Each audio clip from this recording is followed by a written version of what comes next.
Vernon Stewart here for the podcast talking Auburn football. I have one of my favorite Auburn fans on tonight. Man, this is one of the biggest games of the week. Auburn versus LSU. We look forward to this every year. Got Devin Dawson on tonight. Go ahead and like this video, comment, and subscribe to the channel. And as always, it's great to be an Auburn Tiger, War Eagle. Devin Dawson, how you doing tonight, man? Man, Vern, I'm doing great. How about yourself? Man, I'm doing great, man. We're going to jump right into it. What Come do you on. think about the fact that Nick Cole? I mean, we hadn't seen him, especially in the Arkansas game. Folks are asking, "What the heck is Nick Cole at?" What are your thoughts on that? Well, I think one, we have obviously you have Marlon Davidson stepping up. You have Derek Brown. I mean, his numbers are going to be a little diminished, but for the season, he has 3 solo tackles, 7 assisted tackles. I'm not making these numbers up, guys. I mean, he has been absolutely non-existent. One of the things you got to talk about is the fact that the Auburn Tigers have, especially Rodney Garner and the defensive coordinating staff, have done a good job of diversifying the defensive line. Do you think that's had an effect on Nick Cole? Because you got a guy like Derek Brown who's playing at defensive end. He plays at defensive tackle. Do you think that Marlon Davidson is finding himself like, man, where do I fit in this situation? Yeah, Or am I willing to work that hard to find my spot here? Especially with the emergence of Cornish Miller and some of the other guys. yeah, absolutely. When you have the talent that we have on the defensive line and the versatility that we have, I mean, you're not going to get everybody's numbers aren't going to be inflated, but 3 solo tackles and 7 assisted tackles for the season through 7 games is just unacceptable. I, You know, and the young guys have stepped up. Jaron Handy, when he's been in there, I'm very impressed. Wooten, I believe, or what's his name? Kobe Wooten out Yeah, of yeah. Very, very impressed with him. Lawrenceville, Georgia, Grayson, Very Georgia. impressed with him. You So, know, so let me ask you this. This is just totally from a fan perspective. Uh, when you look at this Auburn defense going against LSU, folks are not even giving Auburn a chance. They're talking about a 2 touchdown differential as far as as far as Vegas is saying Auburn should lose this game by 2 touchdowns with a over under of whatever it is. How do you feel about that as an Auburn fan?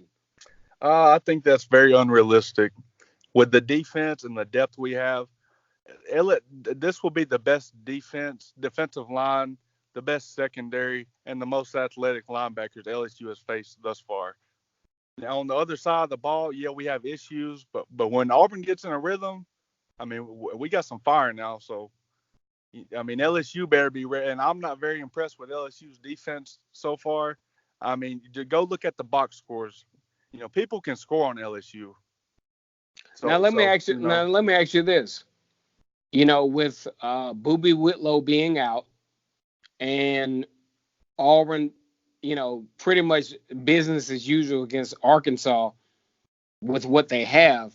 Who is your favorite 2 guys? If Auburn is going to have the 2 guys like they had in say 2013 with Trey Mason and Cameron Artis Payne, who are your 2 favorite guys for Auburn going in the LSU game? me personally, I'm going to have to say Cam Martin and DJ Williams.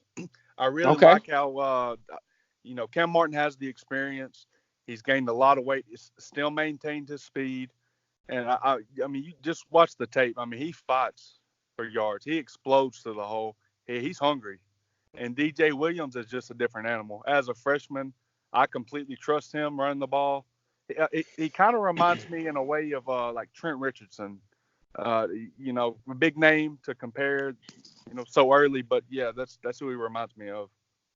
So let me ask you this. We talk about the point spread with Auburn.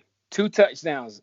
Vegas thinks that, LSU should win this game by a couple of touchdowns. And the main premise, I've looked, I'm a guy that, having attended Auburn, one of my main things was to do research and to really see what's going on out there. And the research says that the two touchdown differential comes from the fact that obviously Vegas don't trust Bo Nix. How you feel about that? I mean, I can agree with that too. I think another thing that adds to it is we haven't won in Baton Rouge in 20 years. So I mean, that has to be a factor, I would assume. And in big games, I don't trust Bo Nix so far. I think he's a hell of a player. He's very talented. Can he do it? Yeah, absolutely. Will he do it? I don't know. I know, And see, it also depends. Will the line block for him? Are they going to throw corner blitzes? Are they going to obviously LSU with the talent they have in the secondary? They're going to try to confuse a young quarterback, you know, and make him force some mistakes. And let's just hope that doesn't happen. But well, you have to establish the run game to get him comfortable. To bring up some of those safeties and I mean, you have guys like Anthony Schwartz, Will Hastings, who's been non-existent thus far. 10 catches for 160 yards, absolutely unacceptable.